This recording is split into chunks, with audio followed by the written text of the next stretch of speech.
आज की इस वीडियो में मैं बात करना चाह रहा हूँ स्पेशली उन तमाम लोगों को एड्रेस करते हुए जो ये पूछते हैं अक्सर कि आप ये वीडियोस क्यों बनाते हैं। और यकीन जाने मैं वीडियोस बनाने के लिए मुझे स्पेशल टाइम निकालना पड़ता है और अपनी सारी रूटीन की एक्टिविटीज़ को एक साइड पे रखकर स्पेशली ये वीडियो रिकॉर्ड करवाता हूँ। और जो दोस्त रिकॉर्ड करते हैं शकील भाई, फिर वो ले जाते हैं रिकॉर्ड करके एडिट करके लगाते होते हैं यूट्यूब पे भी और टिकटॉक पे भी।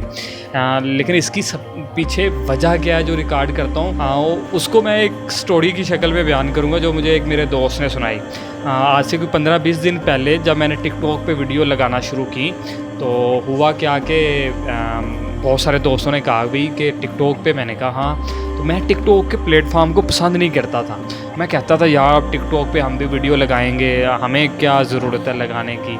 लेकिन मेरे दोस्त ने जो बात बताई वो बात कह लें कि यूँ दिल पे असर कर गई कि यार आज के बाद तो ना टाइम निकालना है तुझे ज़िल्लत हर सूरत। टिकटॉक के लिए भी निकालना है, यूट्यूब के लिए भी निकालना है और वीडियो बना के तो हर सूरत लगानी है। वीडियो बना के लगाने की रीज़न क्या थी वही आपके साथ शेयर करने लगा। मेरे नज़दीक वीडियो बना के लगाने की एक वजह ये थी, मेरे दोस्त कहते हैं कि ज़िल्लत एक बात बताओ। मैंने कहा हाँ बताओ। कहता है क़यामत वाले दिन पता क्या होगा, कब्र में ना फरिश्ते आके मार रहे होंगे। आपने जो जो गुनाह किया ना उस गुनाह पे आपकी पिटाई हो रही होगी। वो एक गुनाह आपने किया हुआ उस पर उसकी सज़ा मिल जाएगी, दूसरा गुनाह किया उस पर भी उसकी सज़ा मिल गई, तीसरा किया उस पर भी उन्होंने आपको ना जितनी सज़ा थी आपको दे दी। दूसरे दिन वही फरिश्ते दोबारा आएंगे और उसी गुनाह पे दोबारा मारना शुरू कर देंगे। कहता बड़ी हैरानगी की बात होगी और मुर्दा जो उस वक्त फरिश्तों से पूछेगा कि अभी आप कल तो इसी गुनाह पे आप मुझे मार कर गए हैं, दोबारा इसी गुनाह पे क्यों सज़ा दे रहे हैं, आज तो ये सज़ा देना नहीं बनता।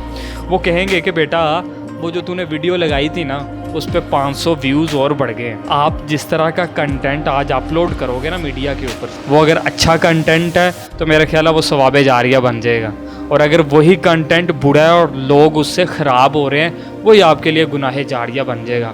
मैंने एक चीज़ तो तय कर ली, कोई मेरी वीडियो देखे या ना देखे, मुझे कुछ अच्छा कंटेंट ज़रूर टिकटॉक और यूट्यूब पे अपलोड करना है। बस यही एक छोटी सी नीयत है। अगर आप लोग वाकई समझते हैं कि मैं कुछ अच्छा कंटेंट अपलोड कर रहा हूँ तो आप भी मेरे साथ मिलें और हम मिलकर कुछ अच्छा करने की और कुछ अच्छा शेयर करने की तरफ चलते हैं। एक सफ़र का आगाज़ करते हैं कि हम लोगों के लिए कुछ मुस्बत लेके आएँ, लोगों के लिए कुछ पॉजिटिव लेके आएँ जो उनकी ज़िंदगियों में शायद कोई मुस्बत तब्दीली ला सके। बस इसी उम्मीद के साथ और इसी नीयत के साथ हम वीडियो बना रहे हैं। अगर आपको हमारा वीडियो बनाना और आपको वीडियो देखना पसंद आता है तो हमें बताइएगा लाजमी, हमारी हौसला अफजाई लाजमी कीजिएगा ताकि हम इस सिलसिले को बरकरार रखें, ना कि तोड़ दें। बहुत शुक्रिया।